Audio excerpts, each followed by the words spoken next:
Dito tayo ngayon sa second day ng ating video, na kung saan mayroon isang bida na gusto maging hero. Paano ko ito gagawin hindi ko rin alam, halika at maglaro Let's Clash. Sa videong dito ito ang pinakamahirap gawin ang mag-invite ng members. Lalo't na wala na ditong global chat na kung saan doon makikita ang iba't ibang uri mga gamers. Kaya mano-mano tayo mag-i-invite sa clan.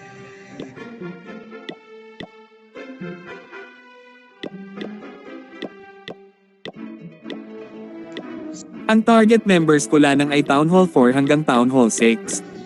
Kasi eto pa lang ang kaya ng aking clan magiging unbalanced kapag nagsali ako ng high rank Town Hall. Sana hindi mga tolong dis yung makuha kong members, hahaha. Bahala na si Batman kung anong members makuha ko basta everyday happy.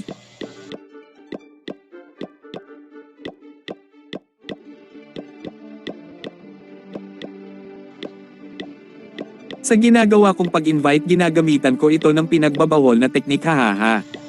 Nagbi-visit ako sa mga iba't ibang clan at pag may nakita akong Town Hall 4 at Town Hall 6 at Sokka ko ay invite hanggang sa I accept din nila.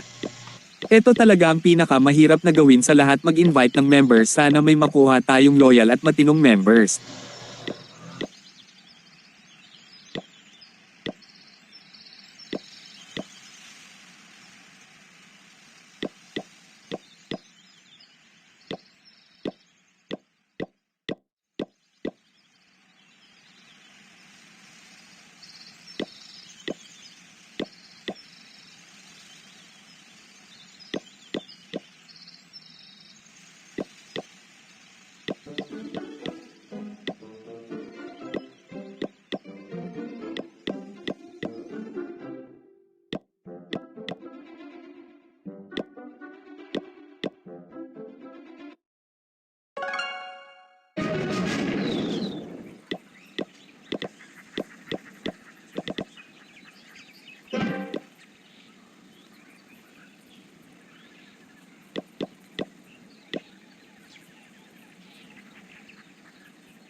Dito sa video na guys, nakuha ko na yung sapat na bilang na dami ng members.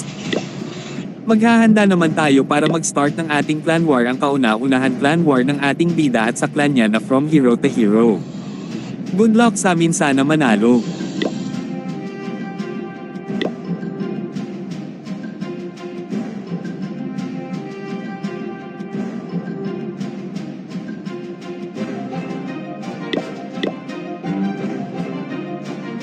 Pumipili ako kung sino ang sasali ko, dapat yung mga active at yung uma-attack sa war para malaki chance na manalo.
Sa video na tayo nabigyan na kami ng kalaban, sana pala rin 10 versus 10, ngalanan pala ang ating clan war sa ngayon kasi onti pa lang ang mga members.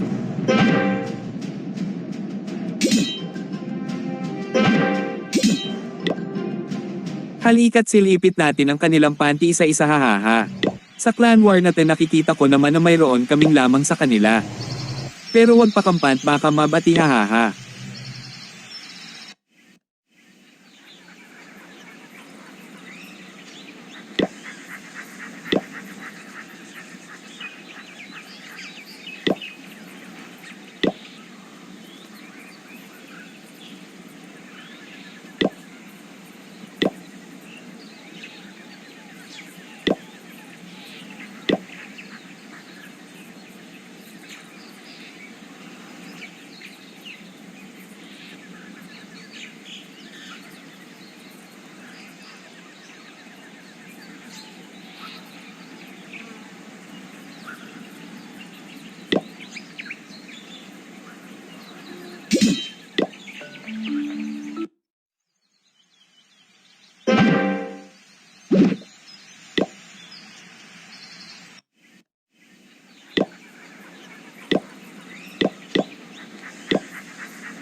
Yun lang muna guys, update ko kayo sa clan war kung ano mangyayari.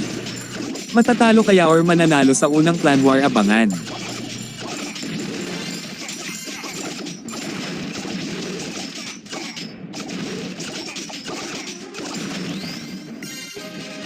Kung nag-enjoy kayo, pindutin ang like button at subscribe and notification bell para sa mga susunod pang video.